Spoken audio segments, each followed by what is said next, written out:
I am Grand Chief Stuart Phillip. I am President of the Union of British Columbia Indian Chiefs. Here in British Columbia, we enjoy unextinguished Aboriginal title. There are misunderstandings on both sides. There are misunderstandings that should be corrected. We're not backwards, uncivilized, and lawless people, and we never were. They tell us we're Canadian. Tell us we're Canadian. But when we stand on our land, our territories are unceded. But when we stand on our land to protect it, we're thrown in jail. We're thrown in jail. We're thrown in jail or charged.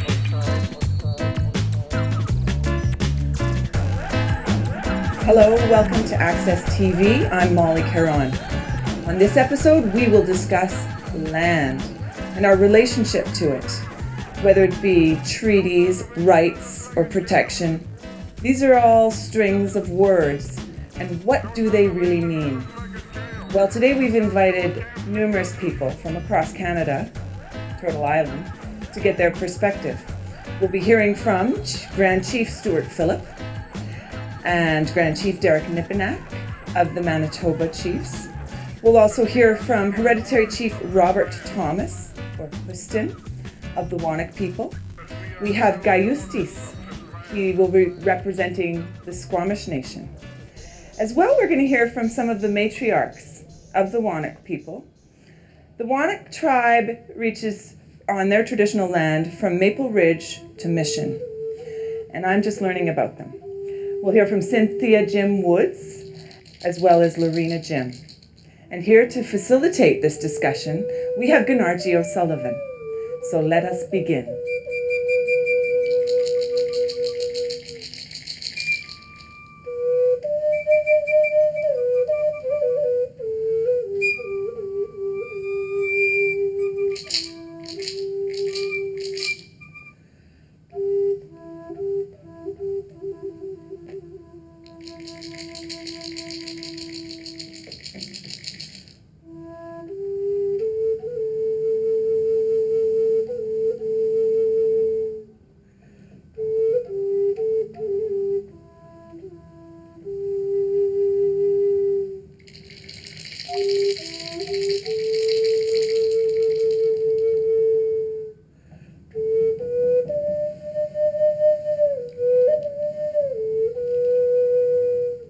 Welcome to Access TV. I'm Gunarji O'Sullivan. Today we bring you a panel, The Land, Honor the Inherent Treaties, First Nations Governance and Values. What does it mean for British Columbia First Nations? Today we have on our panel Gayustis from the Squamish Nation. Welcome to the program. Hello, Gunarji. I'm Gayustis of the Squamish from Wallace and also the Snaimuks and the Channel and Kwakwaka'wakw people. Carrier of the Unity, Peace, and Dignity walking staff. Beautiful. We also have Hereditary Chief of the Whonnock tribe, Robert Thomas. Welcome to the show. Thank you for having me here, Gunarji. My name is Cutston, and I represent the people of the Whonnock tribe. And we also have Matriarch Cynthia Jim Woods. Hi, Gunarji. It's good to see you. I am Kwalasawit Shulitkwa, caretaker of the Whonnock tribe, Kwekwanakwakwilmuk. And now we also have Matriarch of the Whonnock tribe, Josette Jim. Welcome to the show. Amashkate Nichan Squatchies. Good day, Gunarji. Good day. And I am Tsiwathot and Tsiatish. I am the advocate for Whonnock Wakwilmuk. And I also like to add that our mother of Whonnock Wakwilmuk is an elder, and she's not feeling too well today. Her name is Quinawit. And also Matriarch Lorena Jim joins us. Thank you for having me here, Gunarji. You're welcome. I'm also known as Tsitwas and Wayamath. Thank you. Thank you. We have a video insert of Manitoba Chief Derek Nipinak. Here it is.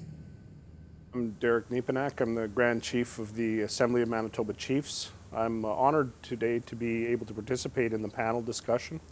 on the topic of honoring the inherent treaties. I have made it a key piece of my platform and my mandate as the Grand Chief to always put treaty-based relationships and the inherent rights relationships front and center in any of the work that we do, advancing out of the Assembly of Manitoba Chiefs, recognizing that there's different perspectives and various opinions on treaty in today's world. We still continue to pursue a rights-based approach to how we move forward in our relations with both provincial and federal governments.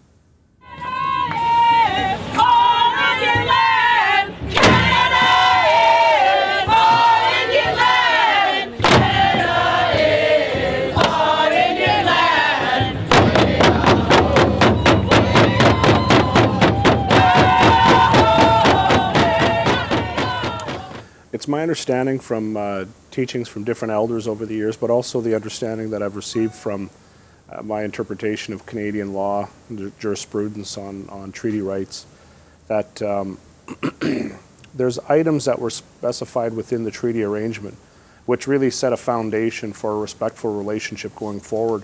There's also items that were outside of the treaty, and what I believe those to be are the freedoms of our people that we always enjoyed prior to entering into treaty negotiations. Those freedoms remain intact, and those freedoms to me represent the inherent rights of our people. They need to be conceptualized as freedoms and not necessarily as rights, because rights have been, in contemporary standards anyway, I believe, adjudicated upon and resulting in restrictions on freedoms, which is what I believe a lot of the treaty rights are becoming under Canadian law and through judicial activism. So when we talk about inherent, we talk about the real freedoms of our people, which were there the day before treaty. So there's a little bit of a difference between inherent rights and treaty rights as I've grown to understand it. All right.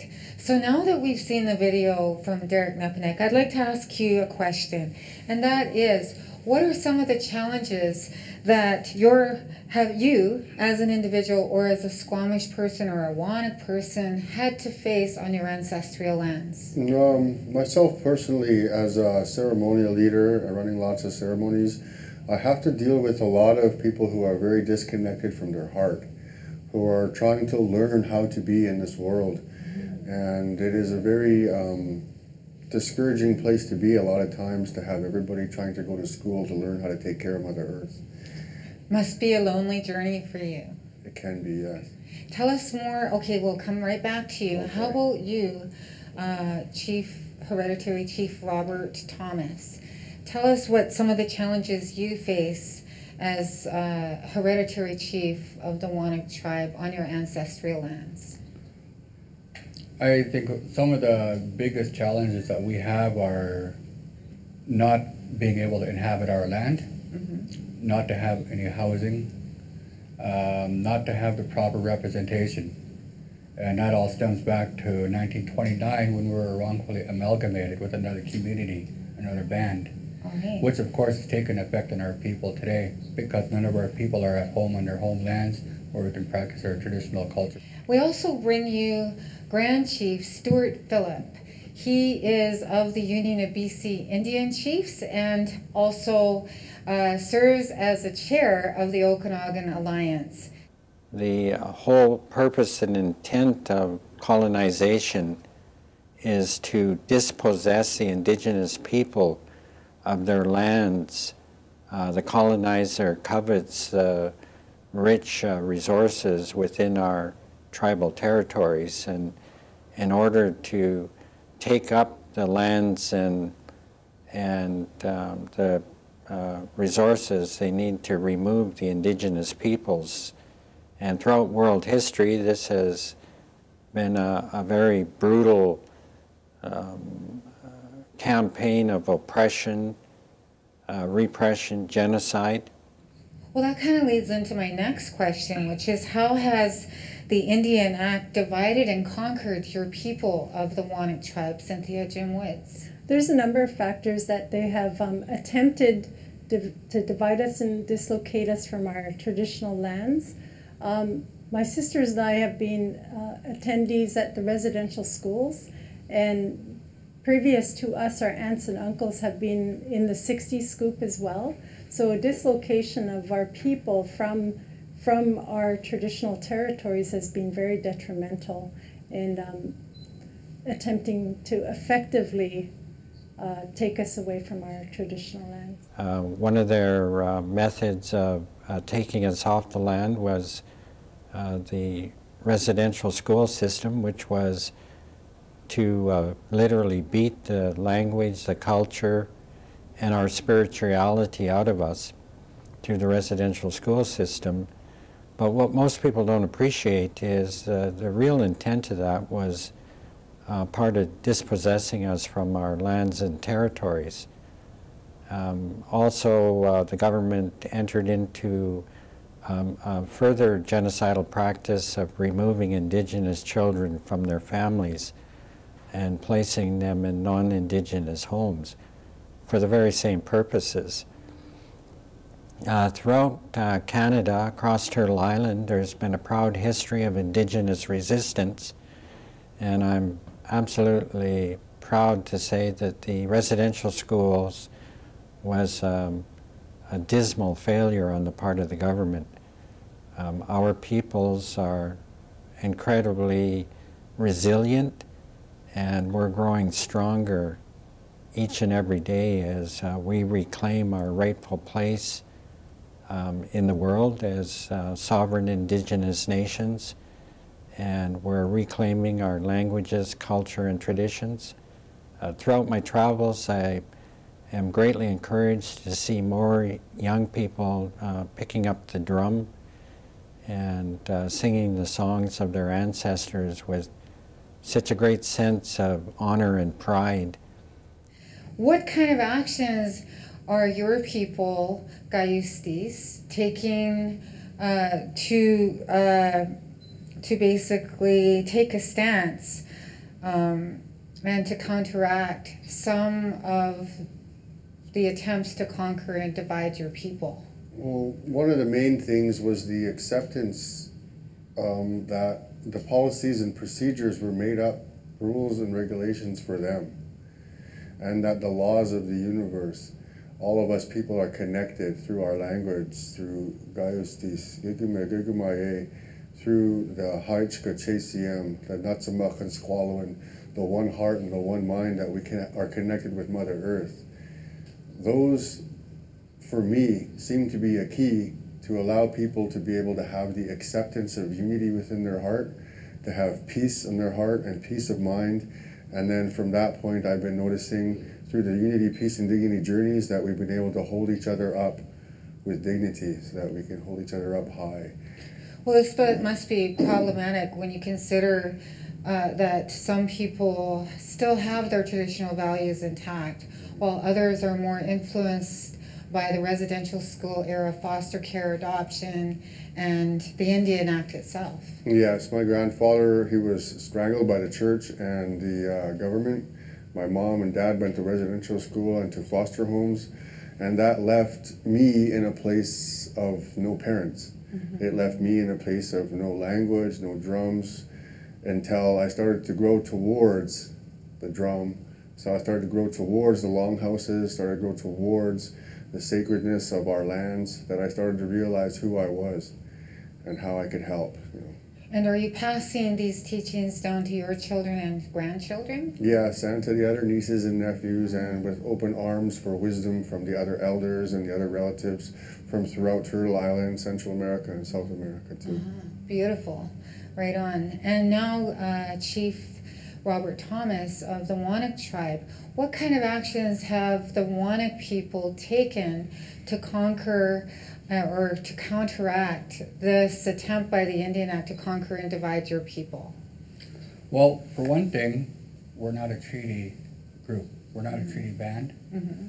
And one of the things that we have come to terms with is keeping up our practice, our culture, staying connected with our spirituality, staying connected with everything that our land provides us to use, because that's how it was in the beginning. And nobody's going to change that, and nobody's going to change our way of life and how we used to live.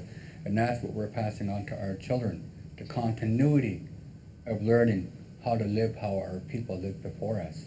And that's one of the most valuable things that we can do, is to pass it to our kids, and they pass it on to their kids, and so on. Well, this is what your matriarch, Florence Thomas, has done. I mean, she has 4 generations of family members that she's passed on the knowledge of the songs, the dances, the longhouse teachings and ceremonies too. And so the Whonnock tribe were wrongfully amalgamated with the Kwantlen people. What have you done about that to this date? What actions have you taken? Well, I'm gonna let my sister here share that. Okay. About a month ago, we stormed INAC's office, and we went there to inform them, not to ask for permission, but to make them fully aware that we are the Whonnock people, the Whonnock. We know who we are. We never relinquished our rights and title. We are non-treaty, so therefore that we are not bound by any sort of treaty agreements. So currently we have our inherent rights and title intact, and we do not need permission for fishing or anything. What were you told once you came to the office? How did they treat you? What was their response? Their response was they tried to say that they weren't going to meet with us because we were not a recognized band. So basically we weren't registered in their system. However, we know who we are. We know we've always been the Whonnock people. We know and we grew up with all our values and principles upon our own territories, thankful to our elder, Quinawat, who brought us up with songs, dances, ceremonies, and giving us an immense relationship to the land and the water and all the spirit people as well. From what I understand, you were told by Eric Magnuson that if you had called prior to, if you had called and asked for a meeting, that he wouldn't have been able to meet with you due to the Indian Aboriginal Northern Affairs policies and procedures. That in fact, if you had not stormed Aboriginal and Northern Affairs, he wouldn't have been able to see you. Yeah. How did that make you feel? It made me feel that we didn't need the permission, that even though he's bound by policies and procedures according to his higher ups, we know who we are, and he needed to be fully informed and aware that we are the Whonnock people. Well, certainly the long-term implications, as I had mentioned, of the status Indian.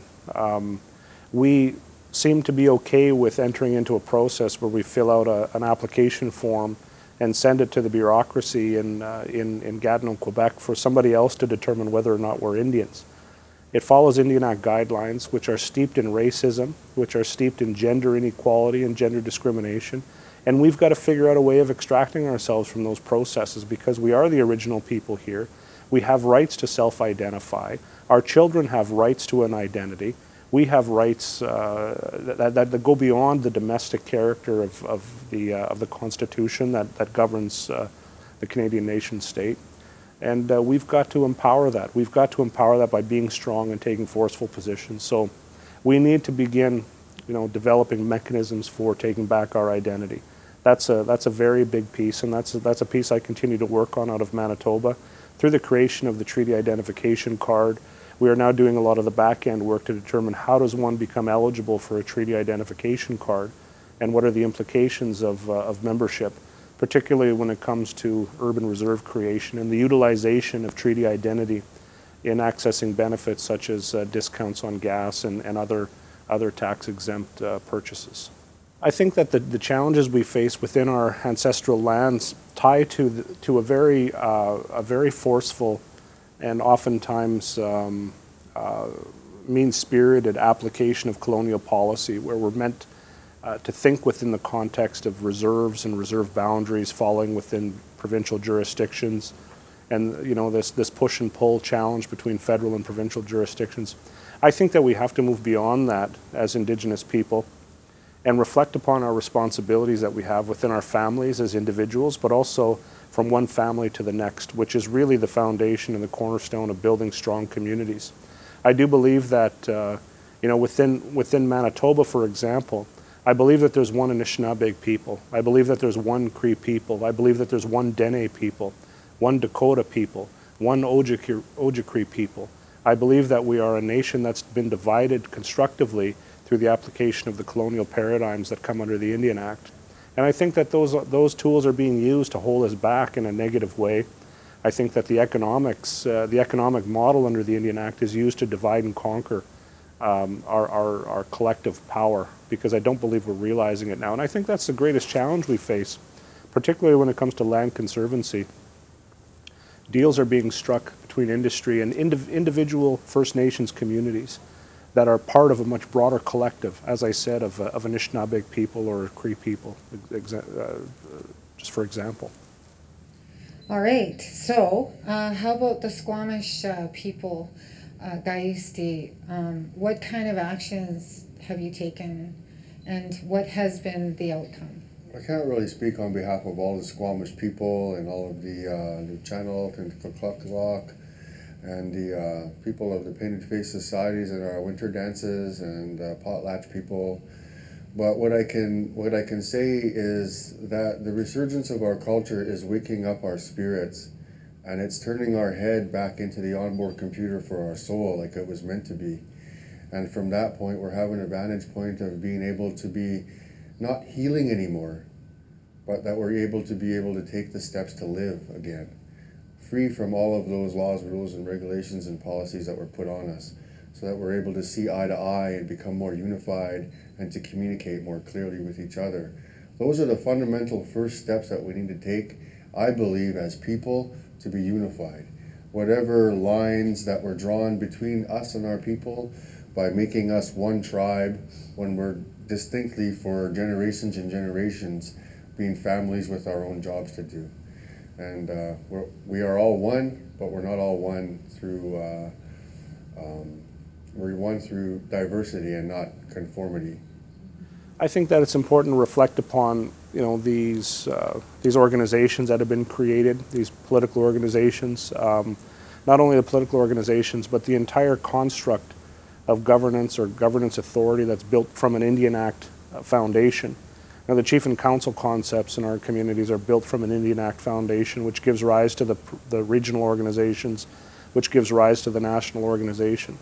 I do believe that we have a responsibility to look beyond these institutions and start focusing on the constitutions of the individuals again, and giving each and every one of our people the opportunity to learn about treaty, the opportunity to learn about the inherent freedoms that we're born with, and the opportunity to get to a place where our families can determine our own identities again. And those are all processes outside of the current construct. We've got to begin moving in that direction, because the way the status Indian system is set up, the status Indian registry, eventually we're not going to have any more status Indians, which is, I think, the end game, actually, of the Indian Act, is to get rid of Indian people based on a legislated extinction of the status Indian. And I think we need to get ahead of that. We need to project our minds far into the future and figure out today how are we going to take back our identity and wrestle it out of the hands of the colonial systems and structures that have been built and hold us back from remembering our inherent freedoms and our inherent treaty rights. So I would like to get back to the Whonnock tribe and the actions that they took when they stormed the Aboriginal Northern Affairs. What did you come out of that meeting with? What were you able to enforce with Aboriginal and Northern Affairs? What can they do for you? Because you're not recognized within their own policies and procedures. What did he recommend to you? They recommended to us to look into human rights violations, especially for our elders and the children that were not receiving the benefits. And it was because we were amalgamated back in 1929, we were under the jurisdiction of Aboriginal and Northern Affairs.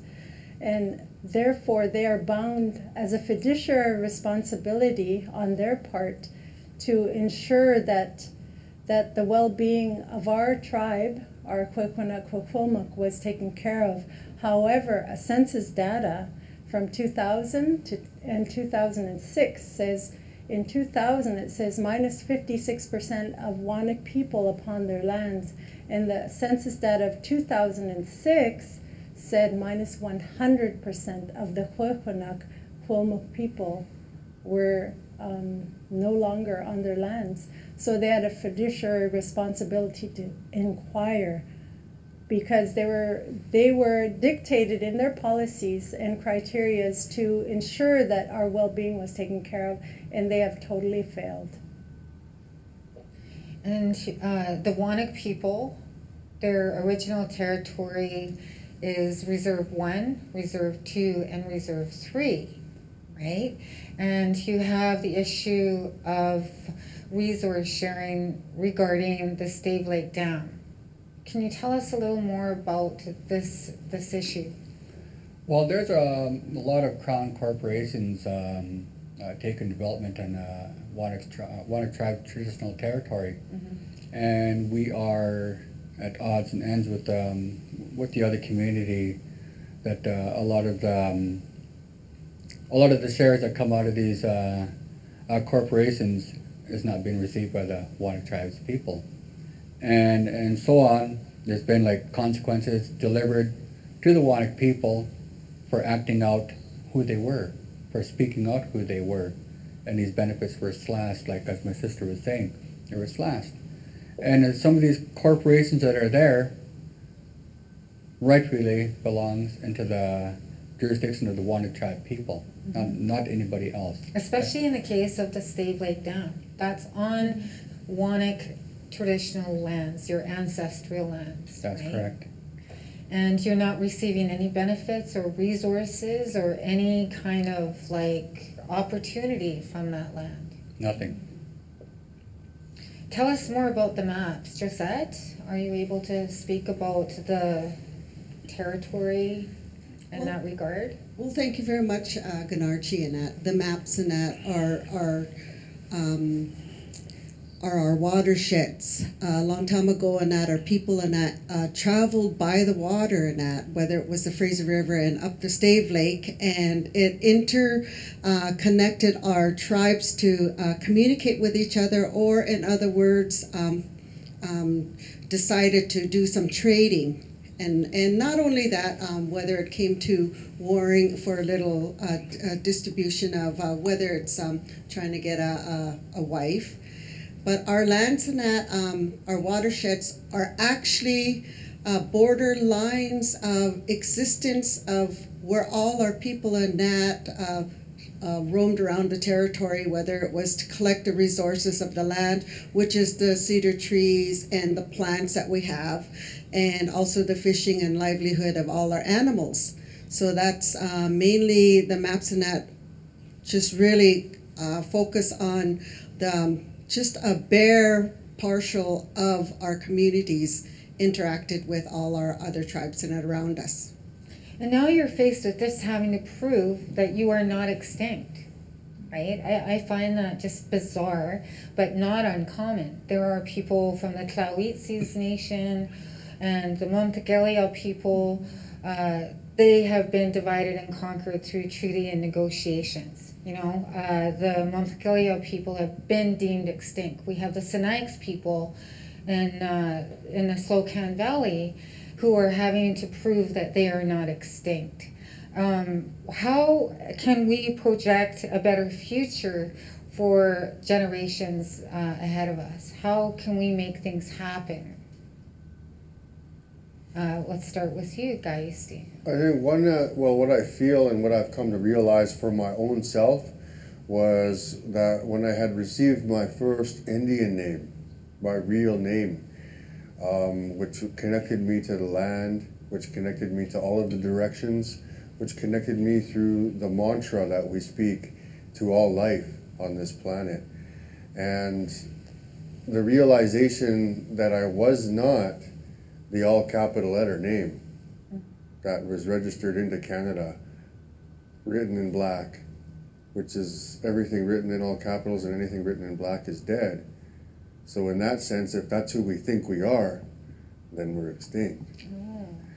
So rising into the spiritual force of the Indian name and taking a stand on the land that was when my connection really started to grow, so that I can connect with the other people throughout North, Central, and South America. But will this new terrorism legislation or bill that is being proposed by the Harper government hinder you in this stance that you talk about? Well, I just accept whatever that they're going to do and give it back to them, as it has nothing to do with me. Ah, I see. Okay. And how about the Whonnock people? Peaceful. Will this peaceful, hey? No fight. Yeah, peace. So how will you and the Whonnock people be affected by this up-and-coming bill that is being pushed through by the Harper government, known as the terrorism bill or the legislation? I'll make it real simple. We're not treaty. Nobody owns us. We've never ceded our land over, surrendered our rights and title over. Therefore, we don't fall under the jurisdiction of the federal government and what the government's initiatives are and what their plans are. Okay. Or the provincial. Or provincial. Oh, okay. That's good to know. And Cynthia? Regarding the terrorism bill that is being proposed to Canada? Regarding the terrorism bill being proposed, it's like our CM Huxton says here, we are going to block railways on February 13th and claim our inherent rights and title openly and with humility and with determination, because that is who we are. That is our land. We've always been on our territory, except for the attempts made upon us, genocidal attempts upon our people. So you're not intimidated by this terrorism bill at all? That's interesting. No, we're not intimidated. It has nothing to do with us. No? Yes. That's okay. Anything that devises fear in a people is not a good spirit according to our laws of life. Anything that empowers people, that's a good spirit, and that's what you honor. But you realize that the shut down Canada will affect the economy for one day, and a part of what this terrorism bill is to stop any kind of action that will affect the economy of Canada. I mean, it's a big risk, that you will be taking, and I commend you for that.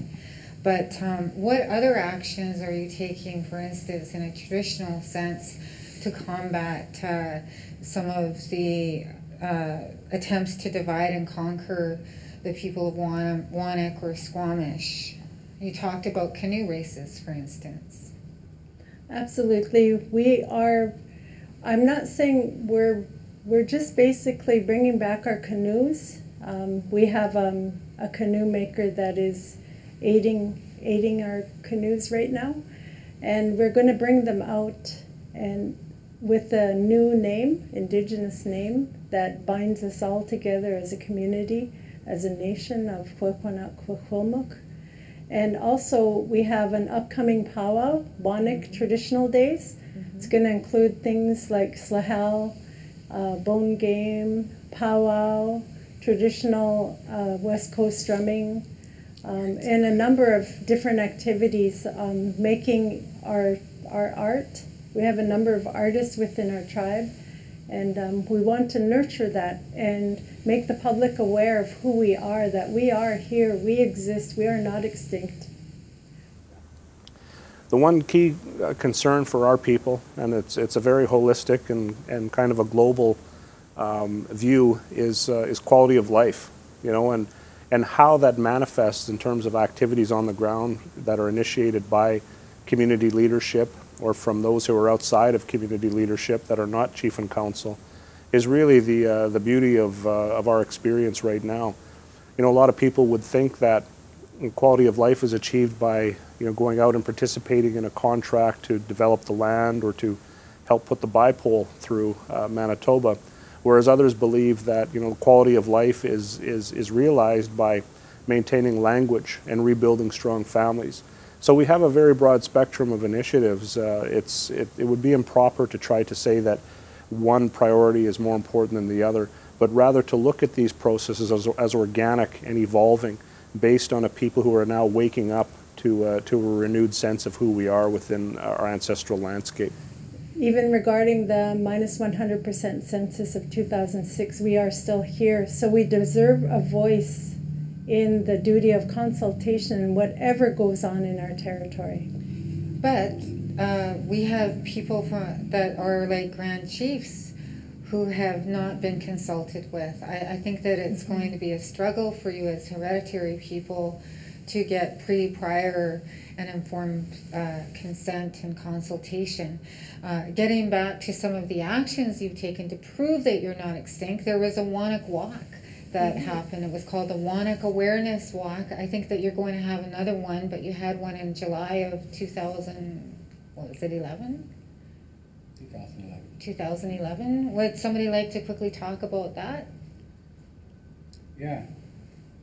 When we did this walk, it was the walk that to show everybody that the Whonnock aren't extinct. And it was also, I believe it was a walk of hope, right?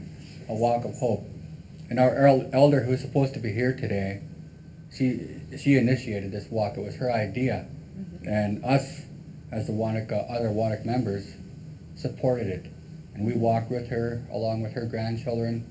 We did 2 walks, one from Albion to Whonnock, and then we did another one from Albion all the way to Mission. Okay. We walked along with our elder. At that time, I believe she was about 67 years old. Well, we had a police escort as well, so it was very formal, and it was also put in a local.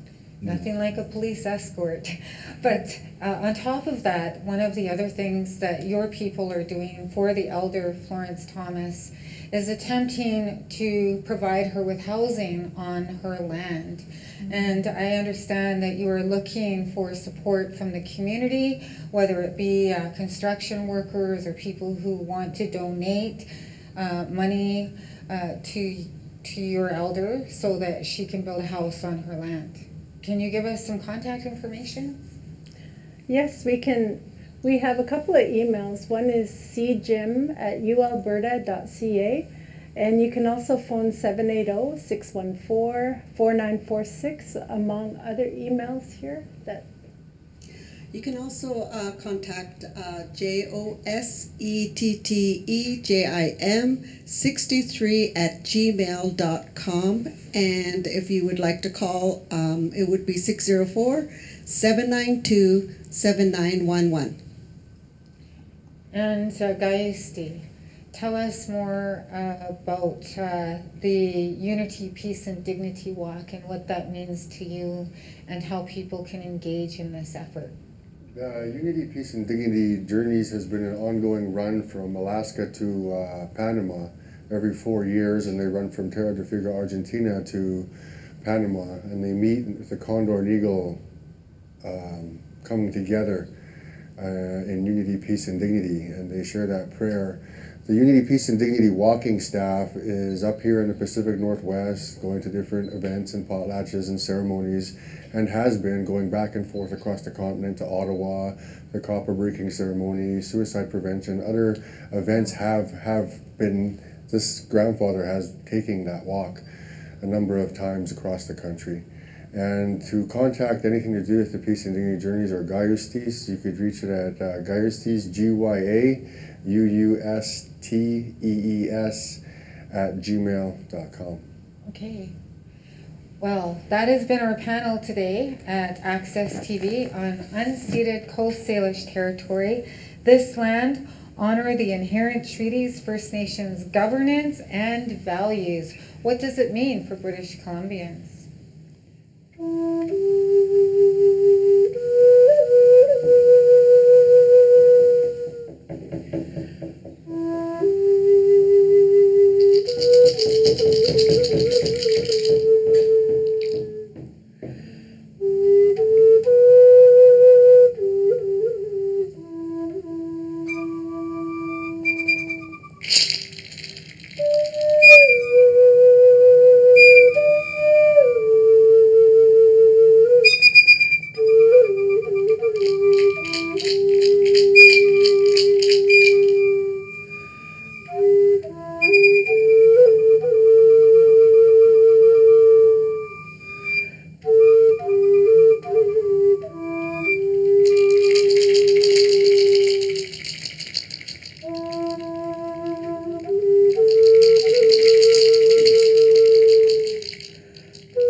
I was so greatly inspired by the Idle No More movement, where we saw the mobilization of our elders and our spiritual leaders and our grassroots people right across Turtle Island.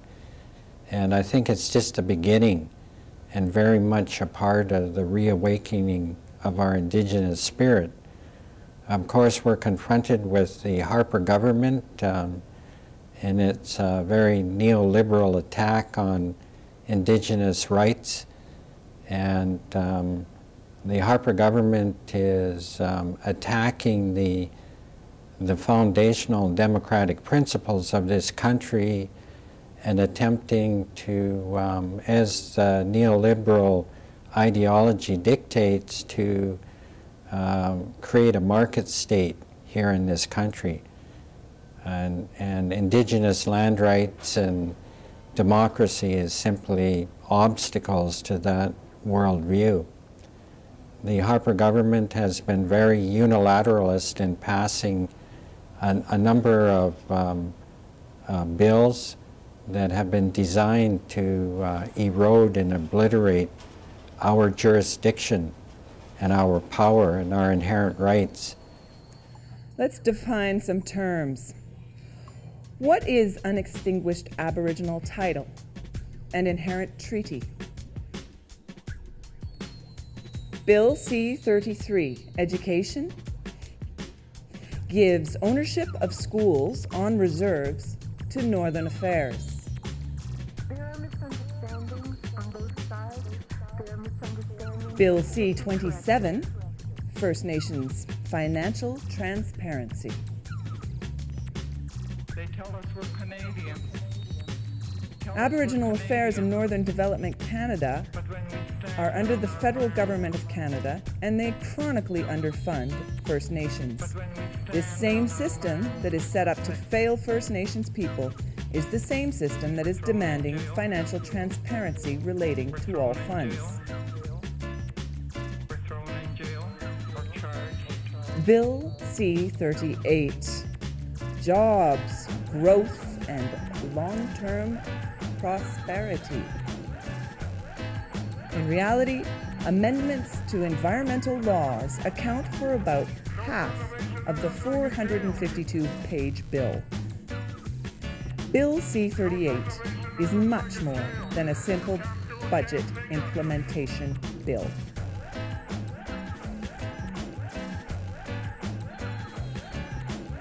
Bill C-45 affects Aboriginal commercial fisheries, changes navigable water protection.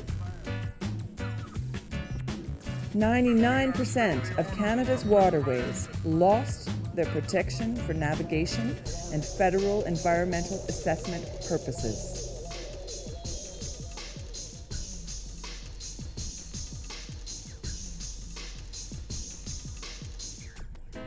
Bill S-2, Family Homes on Reserve and Matrimonial Interests, or RIGHT Act.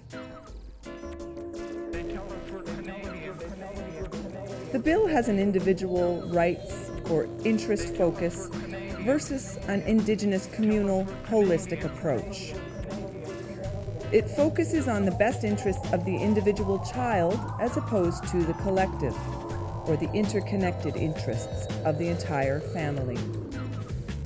The bill views First Nations people as cultures versus governments with their own jurisdictions or nations with their own sovereignty. Bill S-6, First Nations Election Act. A minister can impose election process without consultation. Bill C-428 could impose sweeping changes to the Indian Act.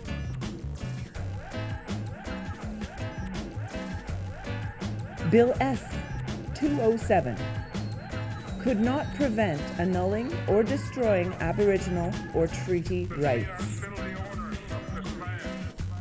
S-212, its fourth attempt, could be possible for First Nations to take on much of the authority currently given to provinces, but no consultation on impact so far. Bill C-51, the new anti-terrorism bill. It extends unprecedented powers to the secretive Canadian Security Intelligence Services to disrupt activities, lowering the threshold for detaining terror suspects, increasing sharing of private information about Canadians, and criminalizing the speech of anyone who advocates or promotes terrorism. On this last point, the advocacy and promotion of terrorism are not defined in the legislation, so it is anyone's guess which speech might be criminalized.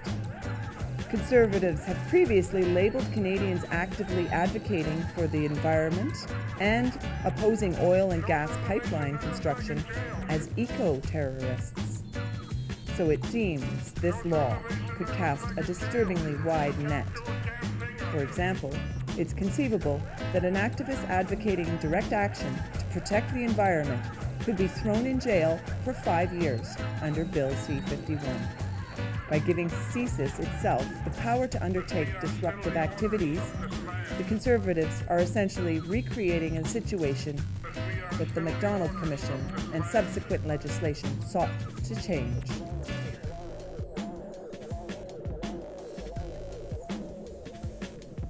I think that every time that we ascribe to or aspire to be involved in federal decision making, what we're doing is we're playing into the hands of a federal jurisdiction that really can use that mentality or that type of thinking towards effecting whatever agenda they have. You know, government spends a lot of money on devising tactics and strategies and implementing policies that they see will create the outcome that they want for big government. Those processes and those policies do not align with the will of grassroots people, with the will of Indigenous communities. Lawyers have said this is the poorest legislation we've ever seen. Like, really, who wrote this? And what was the whole reason for it? When I look at C-27, I don't see it about our salaries at all. As much as they're trying to capitalize on salaries, because that's their divide and conquer tactic. The transparency, it's not about chief and council salaries. Of course, because our people are impoverished all over the country, they're going to react to this. When I look at this bill, I think of hold the rations, I think of starvation policy, I think of all these tactics that have been happening over the years. We do have rights of self-determination that are recognized in international law, and we do have to pursue our agenda based on what we know and what we believe to be the best interests of our families and the best interests of our lands. And we have rights protections in place to make sure that that can happen. It's difficult to pursue these things, though, when we deal with a government that really challenges us when it comes to the financial relationship. I believe that they use money to control decision making at every level of the process, and where it makes sense to make provincial partnerships, I do believe that those are vitally important, because we do not live in a bubble. We live in an integrated society, and we need to work with one another, including elected representatives of provincial governments, to make sure that we're making collective decisions for the best interest of all of us, and not just one versus the other. We're all in this together, and we've got to figure out a way to overcome the challenges together. Here in British Columbia, the most egregious attack on our Indigenous land rights has been Bills C-38 and C-45, which has really completely obliterated the regulatory environmental oversight of large-scale resource development projects, and pretty much paved the way for large-scale resource development projects. The Enbridge pipeline proposal, the Kinder Morgan pipeline proposal, are examples of what the Harper government is supporting through attempting to completely do away with our Indigenous rights here in British Columbia. It's unextinguished Aboriginal title and rights. Similarly, they're attempting to destroy our traditions in terms of caretaking our children and our families through passing intrusive laws such as the matrimonial real property laws that completely undermine our jurisdiction within our communities. We have no recourse but to stand against the Harper regime, and it's part of the Harper termination policy. You know, we don't want to administer our own poverty. And that's what they're capitalizing on, is because technically they're not giving us what they have a responsibility through treaty to give us. But in spite of attempting to continue the neo-colonial constructs through this legislative program, we continue to maintain our sovereign view. We continue to resist the corporations and their attacks on the land itself. And as I indicated earlier, we continue to walk in solidarity with many other human rights groups and social justice groups across this country, as was witnessed through the Idle No More movement. I think that what we're witnessing right now is the rise and the renewal of some of the old things, some of the old ways. So when I'm asked a question like that, I like to say that, you know, the old ways are looking new again. And I believe that the values and the fundamentals that inform treaty, including the spirituality behind it, the raising of the pipes, I believe that a lot of those principles and those teachings are now coming to the surface. They're informing the lives of our young people. And they're galvanizing as the set of values and the principles that will guide a future relationship that we will have with everybody who comes to the Turtles Island here to call it home. Those values are based in respect. Those values are based in a recognition of the rights to the land. And rights to the land are not conceived of in terms of what am I going to take from the land, but more in the form of a reciprocal relationship where we take responsibility and stewardship for the things we do on the land, and not just a wanton disregard in favor of converting resources into money for somebody. It's much more involved than that. And I do believe that that concept is galvanizing in the hearts and minds of a generation of young people in the post-residential school world that we're living in. You know, a lot of us that are entering leadership now, we don't have that residential school history behind us. We didn't go to residential school, but we know the outcomes of it. And we're kind of the living rebuttal to residential school. And in that way, we're becoming strong again.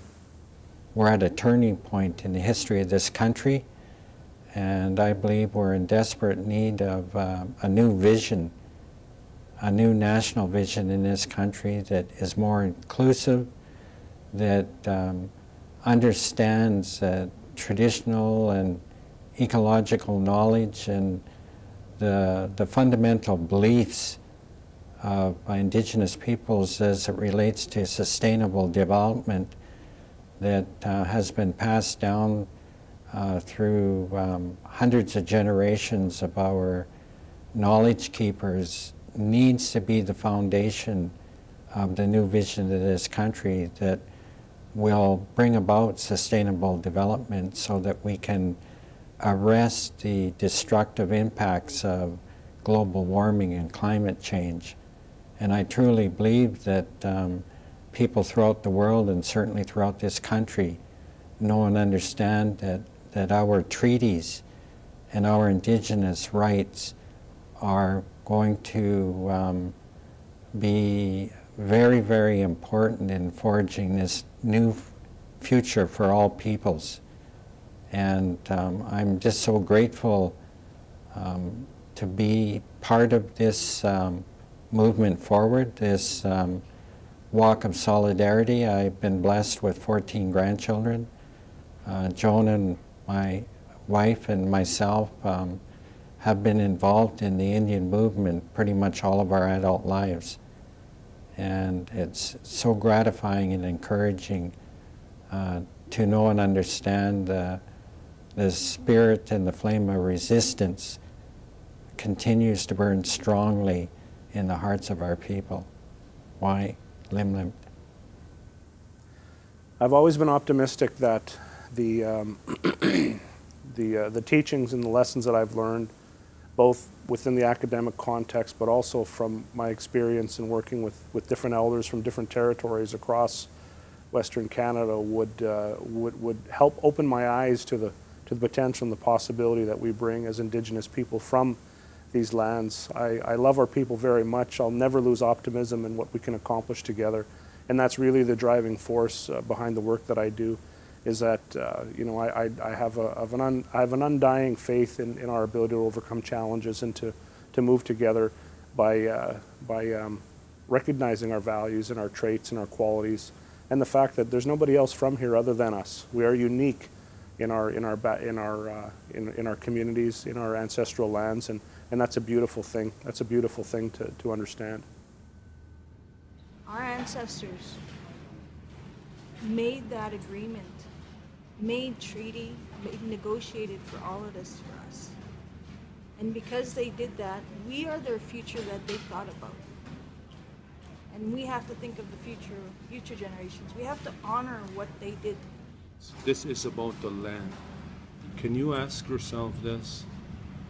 If we had everything, if we had no homelessness, no people starving before treaty, the day before treaty, what was it like? And where are we today? Nobody in their right minds at the time would have given up everything that we got from the land. The God-given, creator-given right, the inheritance to this land, to where we are today. Thank you to Gunarji O'Sullivan for shedding some light and inviting all of these guests. What is the situation in your home, in your land, on your reserve?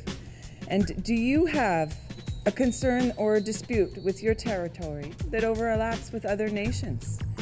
Or is there one key issue for your people that you are pursuing? We at Access TV are accessible and want to hear from you. And we are seeking your voice to tell your story. On our upcoming episodes, we will return to our normal format and bring you stories from our community. And I want to thank you for paying attention to all these issues that include us all in this integrated world that we live in. I'm Molly Caron, and we'll talk to you again soon.